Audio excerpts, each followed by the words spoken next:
एक बार फिर से स्वागत करता हूं बच्चों अपने चैनल रोहित सर एकेडमी में। और आज का जो हमारा टॉपिक है वो है पाइथागोरस थ्योरम, जो क्लास 9, 10th और उससे भी एबव क्लासेस में ज़रूरी होता है इसको पढ़ना। तो चलिए इसको हम लोग अच्छे से क्लियर करते हैं, ईजिली वे में चलिए इसको बनाते हैं। तो पाइथागोरस समझने से पहले आपको एक ट्रायंगल बनाना होगा, यानी एक त्रिभुज बनाना होगा, जिस त्रिभुज का नाम होगा समकोण त्रिभुज। ये कुछ इस प्रकार दिखता है। ये प्राणी कैसे दिखता है? कुछ इस प्रकार। प्राणी तो नहीं है लेकिन इसको प्राणी मान के चलिए। तो ये कुछ इस प्रकार से आपको नजर आएगा। ABC इसका पॉइंट है। देखिए इसको समकोण इसलिए बोलते हैं क्योंकि इसका जो एक कोण होता है वो कितने डिग्री के बराबर होता है? 90 डिग्री के। ये जो साइन है वो 90 डिग्री का होता है। ये वाला जो साइन है वो कितने डिग्री का होता है? 90 डिग्री का। तो 90 डिग्री को हम लोग बोलते हैं समकोण। क्या बोलते हैं बच्चों? समकोण। और ये जो समकोण है तो समकोण के साथ त्रिभुज है, तो क्या कहलाएगा? ये समकोण त्रिभुज। और इसको इंग्लिश में हम लोग बोलते हैं राइट एंगल ट्रायंगल। क्या बोलते हैं? Right angle triangle. ध्यान से समझिएगा इसको, बहुत आसानी तरीके से मैं समझा रहा हूं इस चीज को। तो ये एक राइट एंगल ट्रायंगल हम लोगों ने क्या करा? बनाया।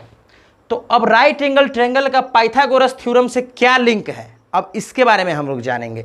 बहुत ही आसान लिंक है और बिना राइट एंगल ट्रायंगल के शायद पाइथागोरस थ्योरम अधूरा है।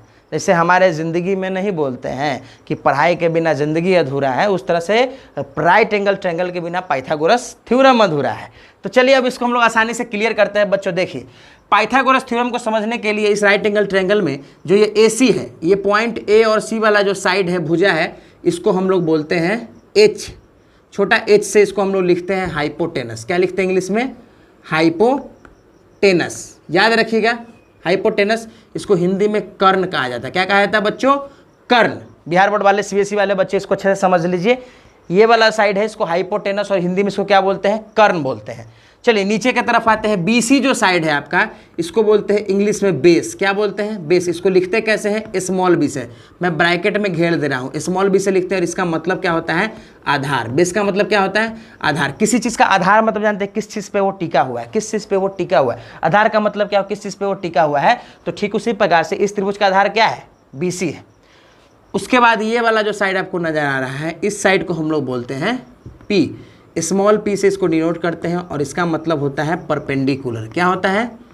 परपेंडिकुलर। क्या बोलते हैं बच्चों इसको? परपेंडिकुलर। इसको हम लोग हिंदी में लंब बोलते हैं। क्या बोलते हैं? लंब के नाम से हम लोग इसको जानते हैं। और ये बहुत ही आसान चीज़ है, मैं एक बार फिर से रिपीट कर दूं।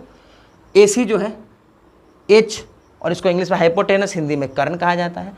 B से हो गया बेस, BC, इसको हिंदी में आधार कहा जाता है। और ये हो गया आपका लंब, इसको हम लोग हिंदी में, इंग्लिश में सॉरी, परपेंडिकुलर कहते हैं। बहुत आसान हो गया ये। अब चलिए इसको हम लोग आसानी से क्लियर करते हैं, इसका फॉर्मूला। तो चलिए फॉर्मूला को हम लोग समझते हैं, पाइथागोरस थ्योरम को समझते हैं। पाइथागोरस का थ्योरम होता है h के स्क्वायर बराबर p के स्क्वायर प्लस b के स्क्वायर। मैं फिर से रिपीट कर दूं, h का स्क्वायर बराबर p के स्क्वायर प्लस b का स्क्वायर। अब देखिए इसको हम लोग लिखेंगे कैसे हिंदी में? h बोलते हैं हम लोग किसको? कर्ण को। तो h के जगह पे लिख दीजिए कर्ण। तो उसका स्क्वायर है, तो कर्ण के स्क्वायर बराबर p के स्क्वायर। p क्या है आपका? लंब है। तो लंब के स्क्वायर प्लस b क्या है आपका? आधार। तो इसको क्या बोलेंगे? आधार के स्क्वायर। इसको मतलब कि हम लोग शॉर्ट फॉर्म में ना लिख के इसको तोड़ दिए हैं। और इसको कैसे बोलेंगे समझ में आया?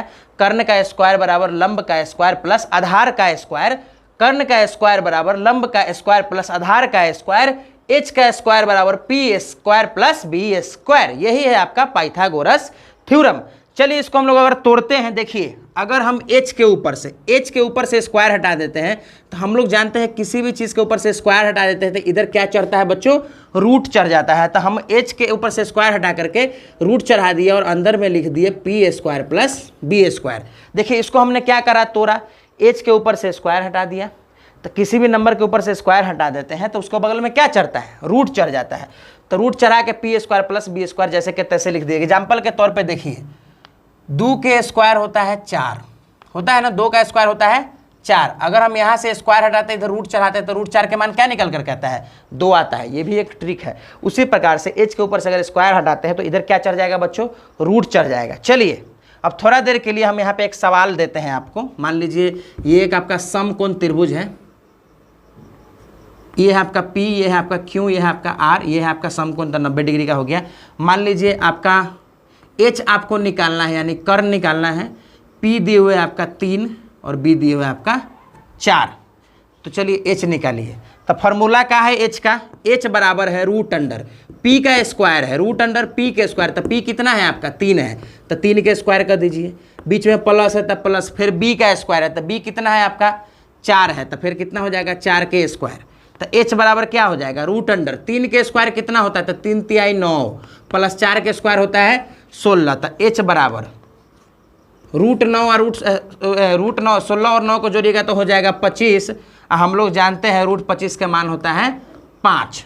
तब 5 यूनिट में इसका क्या आएगा? आंसर आएगा। तो ये होता है पाइथागोरस थ्योरम से किसी भी चीज़ का मान निकालना। तो यहाँ पे ये हो जाएगा आपका 5। तो चलिए अब सवाल यहाँ पे ये उठ रहा होगा कि सर आप तो रूट में डाल के बनाए हैं, चलिए इस वाले प्रोसेस में डाल के बनाइए था, जो पहले फॉर्मूला h स्क्वायर बराबर p square plus b square, तब ना मानेंगे कि दोनों में आंसर सही आ रहा है कि नहीं। तो चलिए बना लेते हैं। फॉर्मूला है आपका h स्क्वायर बराबर p square plus b square. हम रूट नहीं चढ़ाएंगे। देखिए h का स्क्वायर है, यानी कि ये तो जैसे कि तैसे लिखा जाएगा। p का स्क्वायर क्या होता है? p कितना है आपका? 3, तो 3 के स्क्वायर, प्लस b कितना है? 4, तो 4 के स्क्वायर। h का स्क्वायर बराबर 3 के स्क्वायर होता है 9, जोड़ 4 के स्क्वायर होता है 16। h के स्क्वायर बराबर क्या हो जाएगा? 16 9 हो जाएगा 25। और h के स्क्वायर बराबर अगर आ गया 25, तो h पर से अगर स्क्वायर हटाइएगा तो उधर क्या चढ़ जाएगा? रूट चढ़ जाएगा। तो h बराबर आ गया रूट 25, और रूट 25 का मान क्या आ गया? 5। तो कहीं ना कहीं आप इस तरीका से बनाइएगा तो भी आपको अंतिम में स्क्वायर हटाना ही होगा। तो उससे पहले ही हम रूट चढ़ा कर क्यों नहीं इस तरीका से बनाए। तो दोनों तरीका मैंने बता दिया है, 2 तरीका से फॉर्मूला भी लिखाता है और पाइथागोरस थ्योरम क्या है और इसको कैसे समझेंगे। इसमें एक बात याद रखिएगा, जो आपका कर्ण होता है वो सबसे बड़ा होता है। तो उसका भी मैं प्रूफ दूंगा अगले वीडियो में। इसको भी याद रखिए कि तीनों साइड में से कर्ण कैसे बड़ा होता है। और देखिए जो आंसर आएगा वो इस दोनों साइड से ज़्यादा आएगा। देखिए आपका थोड़ा देर के लिए मैं बताता हूँ। आपका कर्ण है 3, आधार है 4, लेकिन सॉरी लंब है 3, आधार है 4, लेकिन कर्ण क्या है आपका? 5 है। क्योंकि देखिए ये दोनों साइड से ही बड़ा है कि नहीं है। तो कहने का मतलब क्या, जान लीजिए कि जो कर्ण होता है वो हमेशा बड़ा होता है।